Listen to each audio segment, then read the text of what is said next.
good. Amen. Isa pa nga, God is good. All the time. All the time. God is good. Praise God. Hallelujah. Allow me to read this verse po. In Romans 5:8-9, it says here, but God demonstrates His own love towards us, in that, while we were still sinners, Christ died for us. Much more then, having now been justified by His blood, we shall be saved from wrath through Him. Amen? Alam niyo, isa lang to dun sa benefits na nakukuha natin sa Panginoon. We are saved, di ba? Amen. Hindi pa man natin siya nakikilala, mahal na mahal tayo ng Panginoon. While we are still sinners, God loves us. How much more now, nakilala na natin ang Panginoon, kaano kaya yung gustong ibigay ng Diyos para sa'yo? Diba, we are, sabi sa Bible, we are now the beloved son and daughters of God. We are now accepted. Diba, kinuha niya yung mga shame natin. The divine exchange, it happened, and now we're here praising Him. Amen? Amen! Nangyari yun. Hallelujah. Now we are experiencing His love, His goodness, His kindness, His faithfulness in our lives. I know, life is not easy. Hindi talaga easy ang buhay. Marami tayong condemnation, maraming mga taong gagawa, or si Satan, gagawa siya ng paraan to bring you down. But God will lift you up. Hallelujah! In the name of Jesus. Pwede ba umakyat? Tumayo tayong lahat. And let's pray. God loves you. Amen. Amen. Let's pray.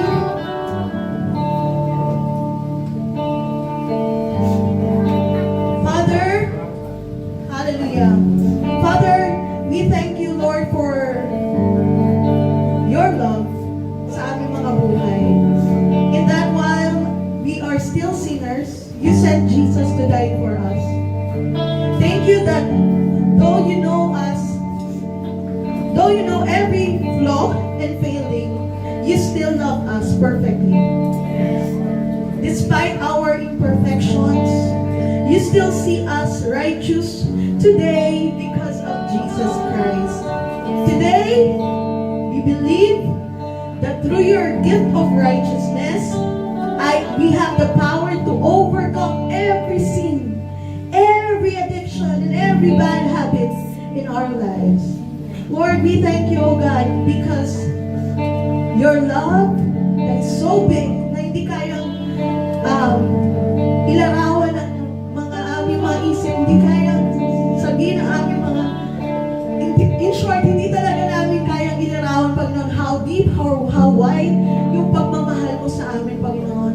Lord, maraming pong salamat for JC Hall family. Lord God, na meron kaming security, Lord God, meron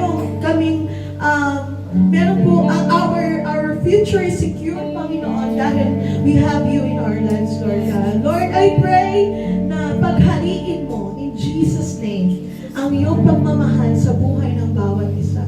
Lord, alam ko marami kami mga pagsubok na pinagdadaanan. But Lord, hayaan mas maghari ang iyong pagmamahal sa bawat individual na tao na naririto kami. Hallelujah, Lord. Today we will receive your goodness. We will receive more of you, O God. Lord, open our hearts, open our minds, open our ears, our eyes. Lord, and most especially sa salitang mahayag ngayon, sa napakagandang mensahe ipapahayag mo ngayon.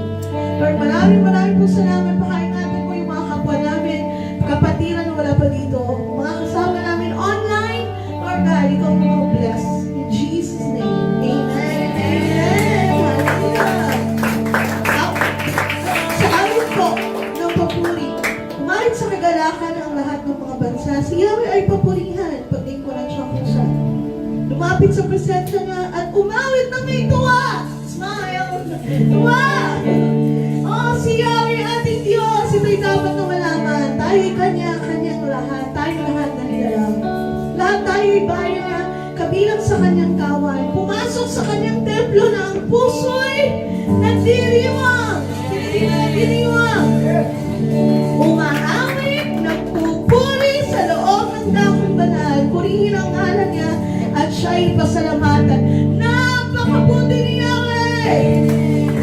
Pag-ibig niya'y walang hanggan, pag-ibig niya'y tunay, laging tapat, kailanman. Hallelujah! Hallelujah!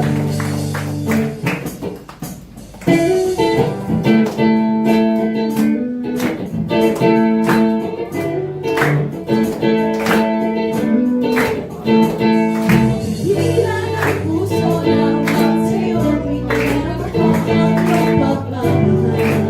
Tunay sa Diyos,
kami ay natubos.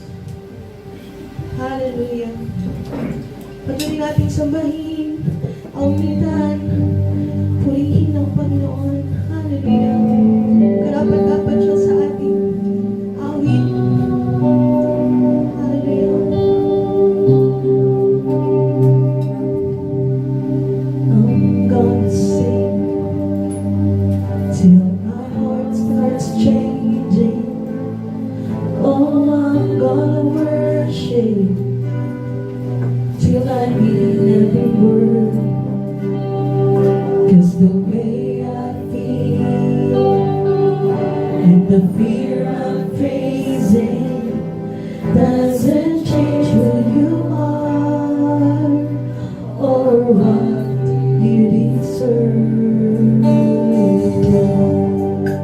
I give you my worship. You still deserve it. You're worthy. You're worthy.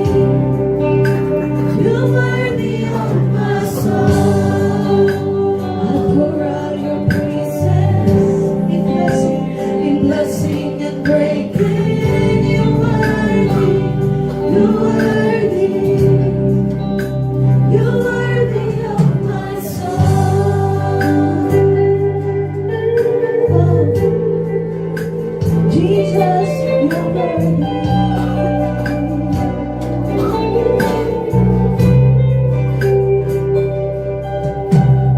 I'm gonna live like my King is risen.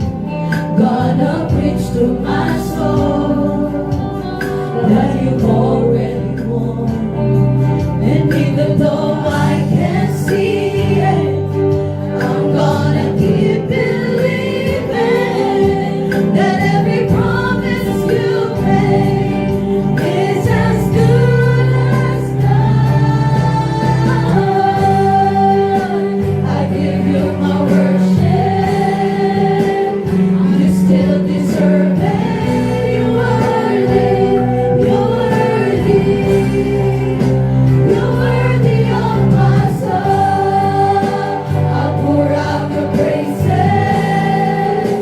in blessing and breaking. You're worthy.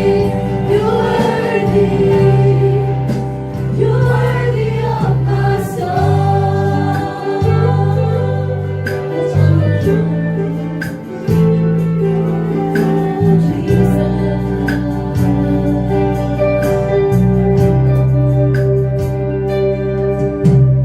I'm gonna live like my King is risen. Gonna preach to my soul that you've already won. And even though I can't say it, I'm gonna keep believing that every promise you made is as good as done. I give you my worship. You still deserve it. You're worthy. You're worthy. You're worthy of my soul. I pour out your praises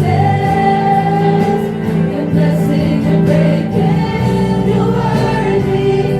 You're worthy. Jesus, you're worthy of my soul. You're worthy. You're worthy. Jesus, you're worthy of my soul. You're worthy. You're worthy. As we obeyed, you were worthy, and she could barely lift her head. You were worthy. After all those tears were shed, you were worthy. I'll never stop singing your praise. I'll never stop singing your praise. And in the blessing and the pain, you are worthy. Whether you say yes or no or when,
kami kung wala kang grace?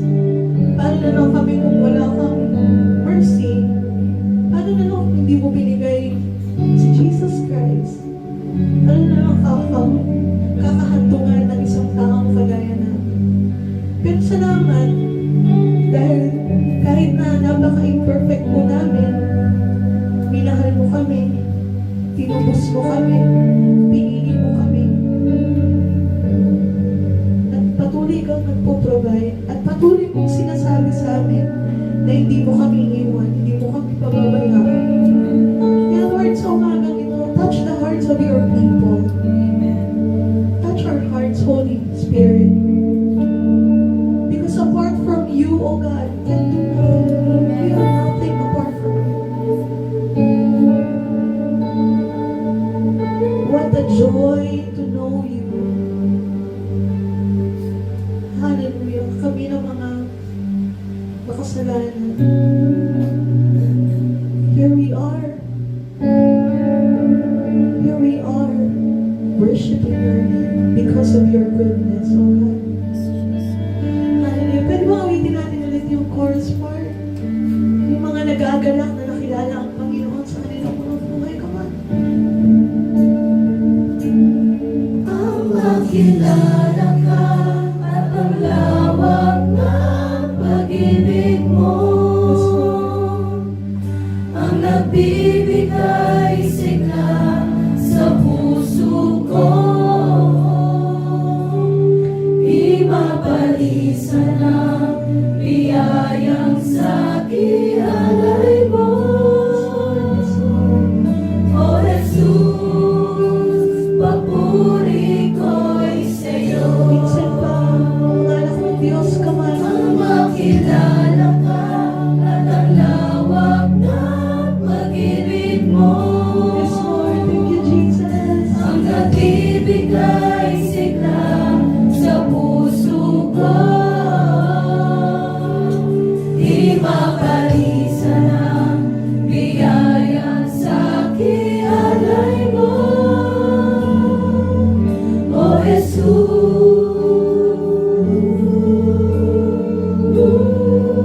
Sabitin mo ang pangalan ni Jesus. O Jesus. Come on.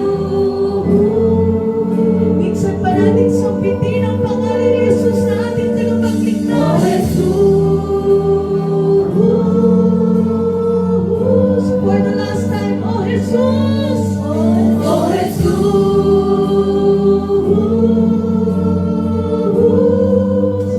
Papuri ko'y sa'yo.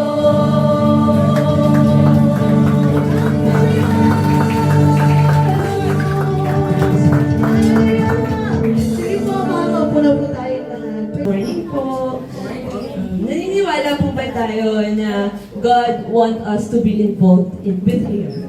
Gusto ni God na nakikipag-collaborate sa atin, parang influencers lang. Naniniwala ba tayo na God want us to be His partners? Right? Kasi God ginawa nga ni God yung world na hindi tayo involved. Pero bakit ba inask niya si Noah to build an ark? Because He wants to work with Noah. He wants to partner with Noah. Just like us po. Bakit ba tayo merong ministry? Kaya naman spread ni God yung words niya without us. But He wants to work with us. He wants us to be His partners, to spread the word of Him, and to build this ministry. Diba po? So, yung pagbibigay natin ng offerings and tithes kay God, it is also our way of showing that we want Him to be our partners. Like, say for example, we are giving kasi gusto natin mas umunlad yung kingdom niya. Yung ministry na to, mas mag-build up pa siya. Diba? Hindi tayo masastop na, okay na, may ministry na tayo. No, we are working with this ministry every day. Okay? So, God is working with us every day. So, yung pagbibigay natin, nakikipagtulungan tayo kay God para mas lumago pa yung ministry na meron tayo. Tama? So, yung pagbibigay natin kay God, wag natin siyang ituring as a requirement. But, isipin natin na nakikipagtulungan tayo sa Kanya. We are collaborating with Him because we are His partners. Amen? So, let's pray po. Ipag-pray natin ang ating mga ito po. So, aming Ama, aming Panginoon, Tunay nga pong napakabait niyo sa buhay ng bawat isa sa amin. Patuloy niyo pong i-bless ang bawat isa, patuloy niyo pong pagpalain, patuloy niyo pong alam ko po na kayo yung patuloy na magsusustain sa buhay namin. Patuloy po kayong kumilos sa buhay ng bawat isa sa amin. Patuloy niyo pong haplisin ang puso ng bawat isa na maisip namin na makipagtulungan sa iyo, aming Ama. So, Lord God, thank you so much po sa lahat ng pinaprovide niyo para sa amin. Tunay nga po, ikaw ang kataas-taasan at siyang nagbibigay ng meron lahat sa amin. So, thank you Lord, and muli, maraming salamat po at lahat po ng ito ay aming panalangin sa pangalan ng Jesus. Amen. Magsitayo po tayong lahat at buksan po natin ang ating mga Biblia sa Aklat ng Epeso, Kapitulo 4, talatang 20 hanggang 25. Hindi ganyan ang natutunan ninyo tungkol kay Kristo. Napakinggan na ninyo ang aral ni Jesus at natutunan na ninyo ang katotohanan nasa Kanya. Iwanan ninyo ang dating pamumuhay. Hubarin na ninyo ang dating pagkatao na nasisira dahil sa masasamang pagnanasa. Magbago na kayo ng diwa at pag-iisip. At ang dapat ninyong isuot ay ang bagong pagkatao na nilikhang kalarawan ng Diyos. At nakahayag sa matuwid na at banal na pamumuhay ayon sa katotohanan. Dahil dito, itakwil na natin ang pagsisinungaling at tayong lahat ay magsabi ng totoo sa isa't isa sapagkat tayo bahagi ng iisang katawan. Maaari na po tayong makaupo. Good morning! Isang bagay po ating pagpapasalamat sa Diyos, ngayon po ay February na. Palakpakan po natin ang Panginoon. Grabe, thank you Lord, nalampasan po namin uli ang buwan ng Enero ng 2025. Marahil sa panahon na yun, may mga nagkasakit, pero patuloy po ang pagpapagaling ng Diyos. Sa mga panahon ng nakaraang buwan, marahil na problema tayo financially or marami tayong mga challenges. And yet, ngayon po ay February, sama-sama pa rin tayong nagpupuri sa ating Panginoon. Amen? Muli natin siyang palakpakan at patuloy po natin luwalhatiin ang ating Panginoon. Sa katotohanan po, wala naman tayong kakayahang mabuhay sa ating sarili. Una, yung ating pong paghinga. Araw-araw ay biyaya na lamang ng ating Panginoon. Yung katahimikan, yung kaayusan, yung walang anumang sakuna na nangyayari sa ating panahon, biyaya na lang po sa alaga sa atin ng Panginoon. Kasi tayo po ay gumagalaw sa mundong ito na hindi po tayo parang mga robot.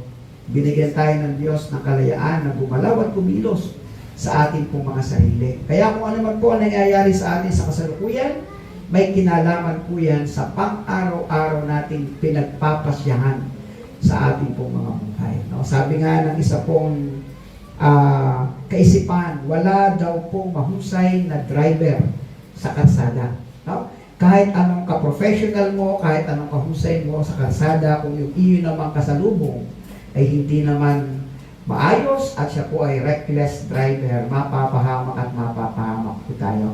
Tanging biyaya na lang ng Diyos ang magkokontrol ng lahat para masabi natin, Diyos, napakabuti po ninyo. Hindi pa napapanahon para kami po ay iyong kunin sa panahon ito. At lagi po pinapaalala, paggising natin kinabukasan, ang ibig kong sabihin nun, anak, binibigyan pa kita ng pagkakataon para iayos mo, baguhin mo ang iyong buhay. At para ikaw ay makabawi sa atin. So ngayon po ay 47 Sundays na lang po ang natitira natin sa 2025. Kasi 5th Sunday na po natin out of 52 Sundays. So tingnan po natin kung makakailan po tayo. Pag kayo naka 26 Sunday sa 2025, medyo pasag-awa na po tayo noon. 75 score po natin. No? Pero pag sa 2025, 10 lang ang inyong idinalo. Naku po, bagsak na bagsak po kayo. Sayang naman. Nakakalungkot naman na yun lang ang inyong inilaan sa Diyos sa kabila ng 365 days na inilagi mo sa buhay na ito. Araw-araw ay sayo, akin. Only 52 Sundays lang, hindi pa natin napagbigyan si Lord. No? Kaya marka-marka tayo sa kalendaryo, bilog ng bilog, kung kayo po ay makakailan. Ngayon. So next sa darating na December, tingnan po natin. Yung saya ng patnubay at biyaya ng Diyos kung paano po tayo iningatan at pinatnubayan po tayo ng ating pong Panginoon. No? Tulad po ng mga sanggol, no? Meron tayong mga ipinanganak na sanggol.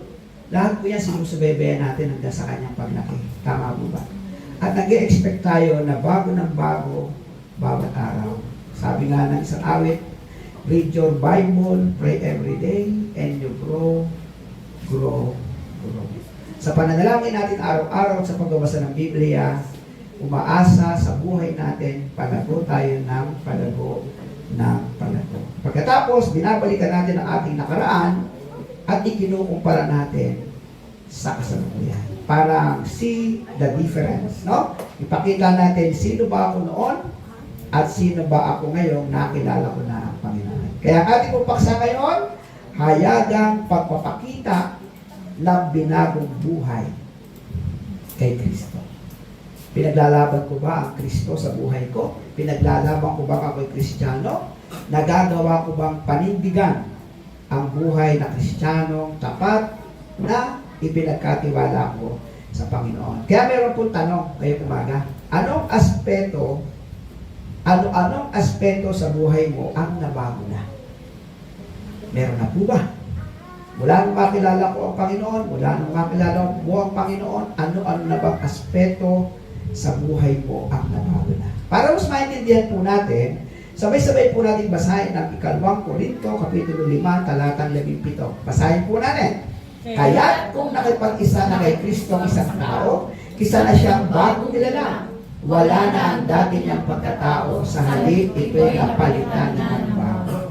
Ito po'y applicable doon sa nakipag-isa na kay Kristo. Wala tayo aasahan kung hindi ka pa nakipag-isa kay Kristo. Pero kung nakipag-isa na ikaw kay Kristo, meron ng inaasahan sa iyo. Isang bagong nilalang, wala na ang dating pagkatao, sa halip ito'y napalitan na ng bago. Diba? Kaya ang hamon po sa atin, ngayon tayo po ay mga bagong nilalang at wala na yung dating pagkatao, wag po tayong magpapadala o palilin lang sa estratahiya ng labanang espiritual. Isipin po ninyo, paano po mangyayari yon? Nung tayo po'y pare-pareho nasa kadiliman, sumasabay lang tayo sa agos ng kasalanan, sa agos ng kamunduang ito, sa agos ng mga direksyong wala namang patutunguhan. At nakikipagtawanan pa tayo. At nakikiisa pa tayo. Pero nang tayo ay kunin ng Diyos mula sa kadiliman at dinala tayo sa liwanag, nagkaroon po ng spiritual na labanan. Pilit kang ibabalik sa dilim, pilit kang ibabalik sa sanlibutan, pilit kang kukunin muli ni Satanas para maging kanya. At ikaw naman, sa biyaya ng Diyos kay Kristong higit na makapangyarihan kay Satanas, nagtatagumpay tayo. Amen? Nagtatagumpay tayo dahil isa na tayong bago nilalang. Basahin natin ng Efeso Kapitulo 6, talatang 12. Basa?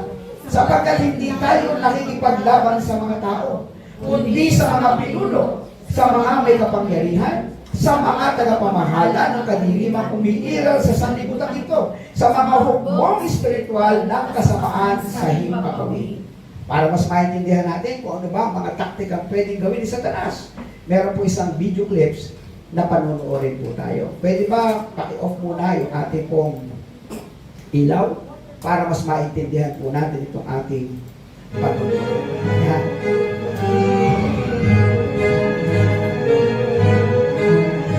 Sa mga bus, sa mga shopping malls, restaurants, at sa mga kalye, makikita mo ang mga taong nakatutok sa kanilang mga smartphone. Kahit kapag magkakasama ang buong pamilya, hindi na sila nakikipag-ugnayan sa isa't isa, ngunit ang bawat isa ay inuukupan ng kanilang mga smartphone, nagbabrowse ng kanilang paboritong programa.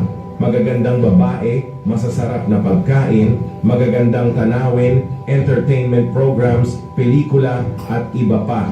Ang mga bagay na ito na tumutugon sa mga pagnanasa ng tao ay sumasakop sa isipan ng mga tao. Bilang resulta, ang maraming tao, kahit na marami silang libreng oras, ay ayaw lumapit sa Diyos. Ngunit ito ang tiyak na resulta na ninanais ni Satanas. Nais ni Satanas na sayangin mo ang oras ng pagsisisi na ibinigay ng Diyos sa iyo sa pamamagitan ng mga walang kabuluhang gawain hanggang sa katapusan ng mundo kung saan makakasama ka nito. Maraming tao ang nahuli na sa bitag ni Satanas. Kung ayaw mong mapabilang sa kanila, amen.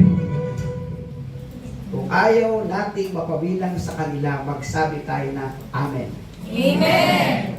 So wala po namang masama sa mga cellphone, sa mga iPad na yan. Ang nagpapasama po doon, nawawalan tayo ng oras sa Diyos. Natutuon ang pansin natin sa kanila.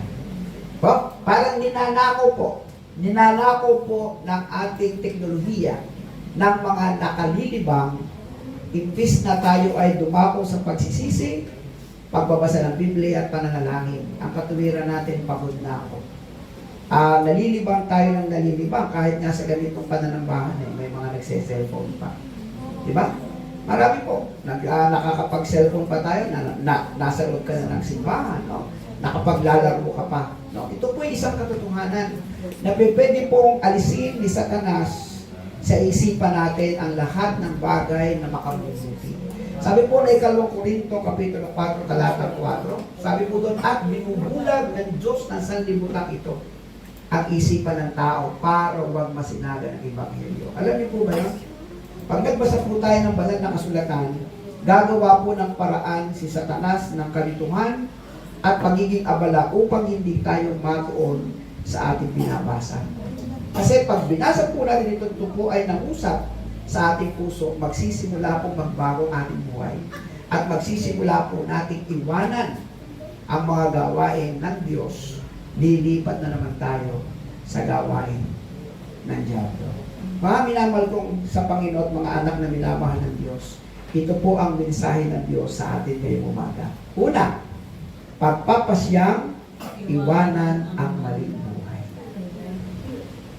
Kinakailangan magpasya ka. Hindi naman pwedeng ang Diyos ang magpapasya sa iyo. Bakit? Kasi hindi ka naman robot. Hindi ka naman disusi. Para ikaw ay utusan ng Diyos kaliwa, kanan o direksyon. Binigyan ka ng Diyos ng malayang kalooban para magpasya ng oo at saka ng hindi. Kaya kung ano man ang iyong sariling ginagalawan ngayon, pinagpasya mo yan. Pero kailanman hindi magpapasya ang Diyos sa iyo sa maling direksyon. Una, sa pangalan ni Jesus. Sa pangalan ni Jesus, kakayanin mong magpasyang iwanan ang maling buhay. No? Sa pangalan ni Jesus, ang buhay mo, ang buhay mo ay hindi sasang-ayon sa mga hindi sumasampalataya. Sa pangalan ni Jesus, pawang ang gagawin mo lang ay yung nakalulugod sa Diyos. Amen? Amen. Amen yan. Efeso 4:17-20, basahin ng kalalakihan lang. Kalalakihan lang. Basa ng mga kalalakihan. Sa pangalan ng Panginoon, binabalaan ko kayo. Huwag na kayong mamuhay tulad ng mga hindi sumasampalataya. Walang kabuluhan ang kanilang iniisip at wala silang pag-unawa. Dahil sa kanilang kamangmangan at katigasan ng ulo, wala silang bahagi na kaloob sa Diyos. Sila'y naging alipin ng kahalayan at wala na silang kahihiyan. Wala na silang inaatupag kundi pawang kalaswaan. Hindi ganyan ang natutunan ninyo tungkol kay Kristo. Sabi niya, sa pangalan ng Panginoon, binabalaan ko kayo. Huwag na kayong mabuhay tulad ng mga hindi sumasampalataya. Kaya yung pong 2 Korinto, Kapitulo 5, Talatang 17, applicable lang po yun sa mga sumampalataya na. Walang babaguhin eh. Walang babaguhin sa iyo kung wala pa si Kristo sa buhay mo. Pero pag si Kristo ay nasa buhay na muna, meron ng inaasahang magbabago sa iyo. Kaya sabi dito, binabalaan ko kayo, huwag na kayong mamuhay tulad ng mga hindi pa sumasampalataya dahil walang kabuluhan ang kanilang iniisip. Lahat ng iniisip nila, puro kamunduhan. Pero dahil sa kanilang mga katigasan ng ulo, ito ang gusto nating maintindihan. Wala silang bahagi sa buhay na kaloob. Ipagpatuloy mo ang mali, ipagpatuloy mo ang kasalanan. Ang sabi ng Biblia, wala kang bahagi sa kalooban ng Diyos. Okay po. Pangalawa, pagpapasyang isabuhay ang mga aral ni Kristo sa Biblia. Saan? Sa isip. Saan? Sa salita. Saan? Sa gawa. Kinakailangan magpasya ka sa isip, sa salita at gawa. O mga kababaihan lang. Basahin natin Efeso 4:20 to 29. Basa. Hindi ganyan ang tutunan ninyo tungkol kay Kristo. Napakinggan ninyo ang aral ni Jesus at natutunan ninyo ang katotohanan na sa Kanya. Iwanan ninyo ang dating pamumuhay. Hubayin na ninyo ang inyong dating pagkatao na nasisira dahil sa masamang pagnanasa. Magbago na kayo ng diwa at pag-iisip. At ang dapat ninyong isuot ay ang bagong pagkatao na nilikhang Kalarawan ng Diyos at kamalayan sa matuwid at banal na pamumuhay ayon sa katotohanan. Dahil dito, itakwil na natin ang pagsisinungaling at tayong lahat ay magsabi ng totoo sa isa't isa sapagkat tayo ay bahagi ng isang katawan. Kung magagalit man kayo, iwasan ninyo ang ay kayo'y magkasala. Huwag ninyong hayaang lumubog ang araw na galit pa rin kayo. Huwag ninyong Bigyan bigyan daan ang diablo. Ang magnanakaw ay huwag nang magnakaw. Salit magtrabaho siya ng marangal para sa sarili kang buhay at makatulong sa mga nangangailangan. Huwag kayong gumamit ng masamang salita, kundi iyong makapagpapalakas at angkop sa pagkakataon upang makapagdulot ng mabuti. sa mga nakakarinig. Napakagandang aral. Napakagandang aral. Kung magsasalita ka, yung mapapakinabangan ng makakarinig. Amen. Ang ilagay mo sa isip at sa diwa mo, yung binagong buhay. Magpasya ka, ubadin mo yung dati ng pagkatao, isuot mo yung bago na pagkatao. Di ba? Sa gawain ng masama, tulad ng isang magnanakaw, gamitin mo iyong kamay sa mga bagay na may kapakinabangan. Di ba? Ang ganda ng aral ng salita ng Diyos. Pero ang tanong, napagpapasyahan mo ba ito? Na si Kristo at ang kanyang aral ay sundin mo sa iyong buhay. Alam po ninyo, kapag atin pong binigyan ng aral o bigyan natin ng pansin at pagsunod ang ating sarili, wala talagang mapagbabago. Kasi iba po ang gusto ng ating sarili. Sa likas na kasalanan, meron po tayo, pita ng mata, pita ng laman, at kapalaluan sa buhay. Yan po ang gusto-gusto ng ating laman. Gusto-gusto ng ating laman. No? Kaya yung pong nakakalungkot, no? Pero parang mukhang hindi naman makakapasa. No? Medyo nabubuluhan ako ng konti sa balita. No? Yung tinatawag nating makabagong kurikulum na idadagdag sa edukasyon ng ating mga anak.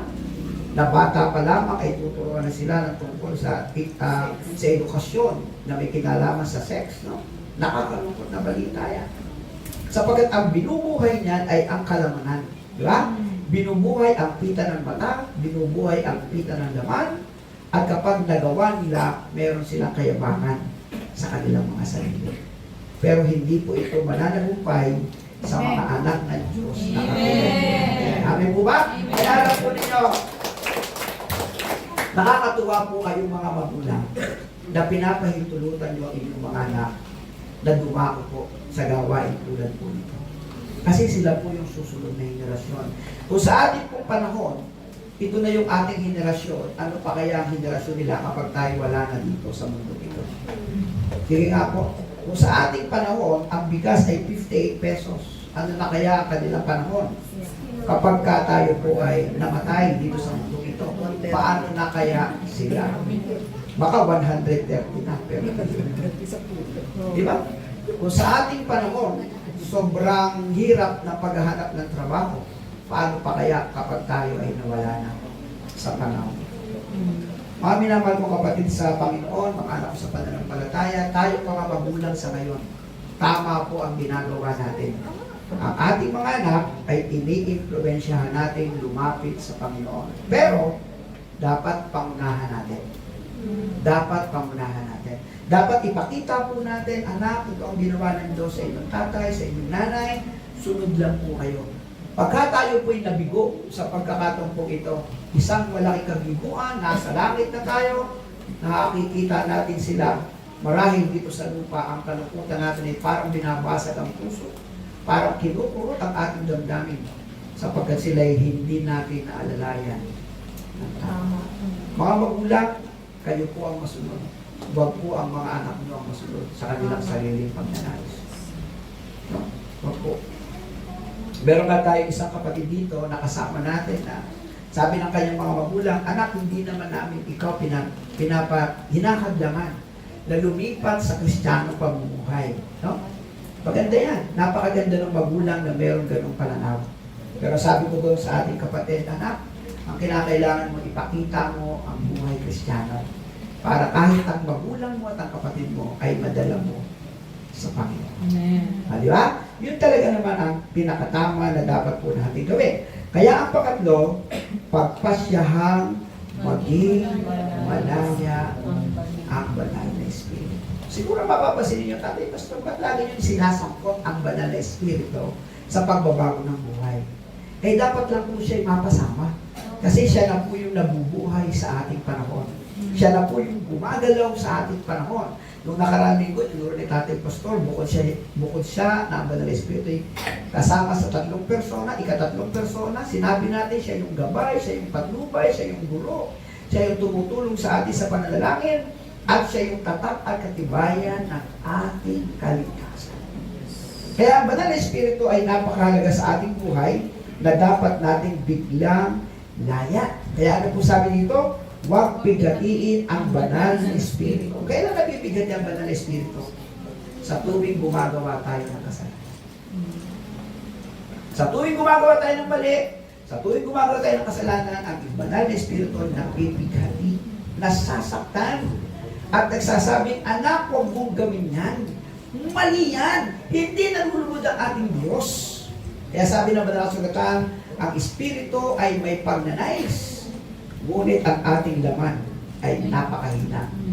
Kaya sa panahon ng kahinaan, hingi natin ang Banal na Espiritu ay magbigay kalakasan sa atin upang mapaglabanan natin ang lahat ng kung ano man ang pwedeng gawin ni Satanas upang tayo'y kunin at dalhin sa kanyang maling mga gawain. Kaya sabi dito, mamuhay tayo ng walang balakid sa damdamin. Mamuhay tayo ng masaya at may kapayapaan sa puso. So, napasok lang naman sa YouTube. Yung palang anxiety, napanood ko sa YouTube. Yung palang stress, yan pala ay, ang ibig pala sabihin ay, iniisip mo ang mga bagay na, tama ba ako? Mga bagay na hindi pa kontrolado. Yun namang anxiety, ay mga bagay na nagbibigay sa ng problema sa kasalukuyan. At yun namang depression ay siyang nagbibigay sa iyo ng problema sa mangyayari pa lang. Tama ba ako?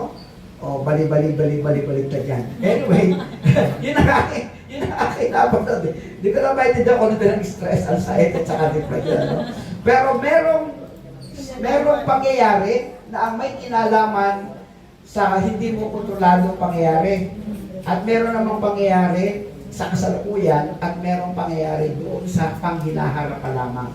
Hindi ko alam kung ano inyong karanasan dyan, ano? Pero sa tatlong yan, parehong problema yan. Yes. Pero sa tatlong yan, saan man kayo napunta, anxiety man yan, depression man yan, stress man yan, sa pamamagitan ng kapangyarihan ng Banal na Espiritu, Yes. na magbibigay ng laya at kapangyarihan sa inyo para paglabanan ang lahat ng yan, pagtatagumpayan natin. Amen. Praise the Lord. Okay? Sa darating pong linggo, titiyakin ko kung alin sa tatlo talaga at ipapaliwanag ko po ulit sa inyo. Medyo nagulo ako na kaunti. Okay, Efeso 4:30 to 32. Basahin ng kabataan lang ha. Kabataan, Efeso 4:30 to 32. Basa. At huwag ninyong saktan ang kalooban ng Espiritu Santo, sapagkat siya ang tatak ng Diyos sa inyo, ang katibayan na kayo'y tutubusin pagdating ng takdang araw. Alisin na ninyo ang lahat ng sama ng loob, buot at galit. Huwag na kayo mambubuyaw, manlalait at mananakit ng damdamin sa kapwa. Sa halip, maging mabait kayo at maawain. mapagpatawad kayo sa isa't isa tulad ng pagpapatawad sa inyo ng Diyos dahil kayo. Alam niyo po ba kung bakit tinagurian na ang pag-ibig ng Diyos ay stubborn love? Yung stubborn love, ibig sabihin, matigas na ulong pagmamahal. Ang dami-dami ng pagkukulang sa iyo, mahal mo pa rin. Yun ang ibig sabihin. Diba? Ang dami-dami na ang pagkukulang sa iyo, sinalbahin ka na. Ha? Ikaw naman, binigyan ka na ng lahat ng mga pasakit sa iyong katawan. Dinuraan ka pa. Hinamak-hamak ka pa, wala ka namang kasalanan. Pero ba't gano'n? Nang ipinapako ka na sa krus, ang sinisigaw mo, Ama, patawarin mo sila sapagkat hindi nila nalalaman ang kanilang ginagawa. Paliwantin niyo po, naunawaan po ninyo, hindi po madali yun. Hindi madali na ikaw ay sinaktan ng tao, pero mahal mo pa rin siya. Hindi madali na ikaw ay parang dihado ka, parang unfair siya, pero sa puso mo, mahal mo pa rin siya. At hindi ka nagdadala ng kahit anong puot at galit sa puso mo, kundi pagpapatawad. Di ba? Hindi madali sa isang magulang na kinuha na ang lahat ng kayamanan, buhay pa siya. Pagkatapos yung anak mong salbahe, lahat ng kayamanan inubos sa walang katuturan. Pero walang araw, walang sandali na yung tatay ay nakaabang sa anak na alam niyang isang araw babalik sa kanya. At nangyari nga, nang bumalik ang kalibuhang anak mula sa kanyang walang respeto sa magulang at walang habas na paggasta ng lahat ng kaperahan. Ano nangyari sa istorya? Malayo pa lang, nakita ng kanyang ama yung salbahe niyang anak, malayo pa lang, ibinuhan ang kanyang kamay, sinalubong ang kanyang anak, walang panunumbat, walang paninisi, walang paghatol, iyakap ang kanyang anak nang walang kahit anumang galit at puot sa kanya. Pagkatapos, iyakap niya at ibinalik ang karapatan ng kanyang anak na dapat niya. Kinaingitan ng pangalan ng kapatid. Pero ang sabi noong kapatid, tatay, kahit minsan, hindi yung mala ako pinaghanda ng ganyang kabongga. Samantalang itong kapatid ko, napakasalbahe, pinaghanda. Ano sabi ng tatay? Anak, lahat ng kung anong meron dito ay sa'yo. At walang araw na hindi kita kasakasama. Pero ang iyong kapatid, napalayo, pero muli bumalik. Nabuhay na parang patay sa espiritual, pero ngayon ay nabuhay muli. Kaya tama lamang na siya ating muli. Ganyan po ang ating. Kapag ikaw ay napalayo, anong oras ka mang bumalik, ang ating Diyos bukas ang kanyang mga kamay para yakapin ka at sabihin sa iyong anak, mahal na mahal. Di ba? Doon na kabuti ang ating Panginoon. Kaya sabi po dito, sa huling araw, sa pagharap natin sa hukuman ng Diyos, ito lang ang dapat ating tandaan. Lahat ipagsusulit natin sa Diyos. Sabay-sabay tayo. Mga ngaral 14. Lahat ng gawin natin, kaya man o lihim, mabuti o masama, ay ipagsusulit natin sa Diyos. Sa huli, huwag magpadala, hayagang ipakita ang binagong buhay ni Kristo. Tayo po ito may lahat at patunayan po natin sa Diyos habang inaalala po natin ang ginawa ng Diyos sa krus ng Kalbaryo. Tutulungan po tayo ng ating mga ushers para po sa ating banal na hapunan. Atin po ipapahayag sa Diyos. Aming Diyos, mula nung makilala ka namin sa aming puso, ang laki-laki na ipinagbago ng aming buhay. Marami po kaming naunawaan sa iyo. Marami po kaming natutunan sa iyo mula nung makilala ka namin sa Panginoon. Awitin natin yung pinaka-koro lang. Habang i-distribute ang elemento ng banal na hapunan, awitin po natin ito. Kilala ka at ang lawak na pag-ibig mo. Yes, God. Ang nagbibigay sigla sa puso ko. Di ba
pag-ibig mo ang nagbibigay sigla sa puso ko. Di mapalisan ang biyayang sa'king alay mo. O Jesus,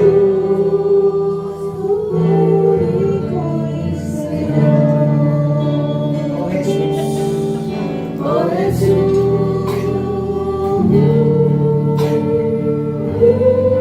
O Jesus.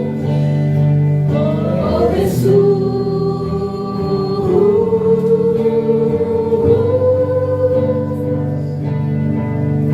O Jesus,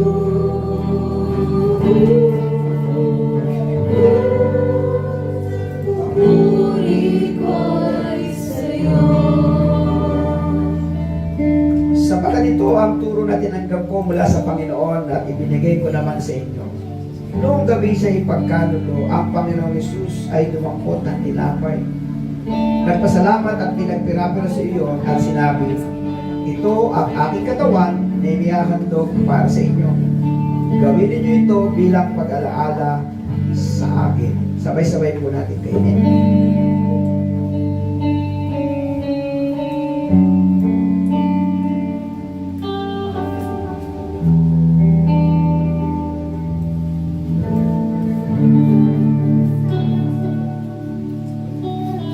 Matapos magkapunan, lumapot naman siya ng kopa at sinabi, ang kopang ito ang bagong tipan na pinagtitibay ng aking dugo. Kung iinumin ninyo ito, gawin ninyo bilang pag-alaala sa akin. Sabay-sabay po natin. Kaya na sino mang kumakain ng tinapay at umiinom sa kopa ng Panginoon sa paraang di nararapat at ay nagkakasala sa katawan at dugo ng Panginoon. Kaya dapat siya sa atin ng tao ang kanyang sarili bago siya kumain ng tinapay at uminom sa kopa. Aming Diyos, aming Panginoon, nagpapasalamat po kami at lagi po namin ibig itaas ang iyong pangalan sa buhay po namin. Salamat sa mga natutunan po namin mula sa iyong salita na nag-usap sa amin upang mailapat namin sa isip, sa salita at sa lupa at mabigyan laya ang banal na Espiritu sa aming buhay. Sa iyo na po namin pinagkakatiwala ang aming paninirahan sa mundong pinahirap-hirap po sa amin sa pamumuna ng aming Pangulo, Vice-Pangulo at lahat ng mga namiminuno at nagsasaayos ng bansang Pilipinas. Sa tulong mo, amin po, Panginoon. Salamat sa magiging pagiging palaya sa pangangaral ng Ebanghelyo. Sa iyo namin pinagkakatiwala ang aming kalusugan, ang paghihingan araw-araw, ang aming ikinabubuhay, ang patnubay mo sa bawat araw, at higit sa lahat, ang pagiging malaya ng banal na Espiritu ang linos sa amin po buhay. Ang aming Diyos na napakapagmahal, ang iyong anak na patuloy namin kinikilala ang Panginoon at tagapagligtas sa banal na Espiritu malayang pinakikilos ng aming buhay bilang katagatibayan ang sinawang papurihan, luwalhatiin sa pangalan ng iyong anak na si Jesus.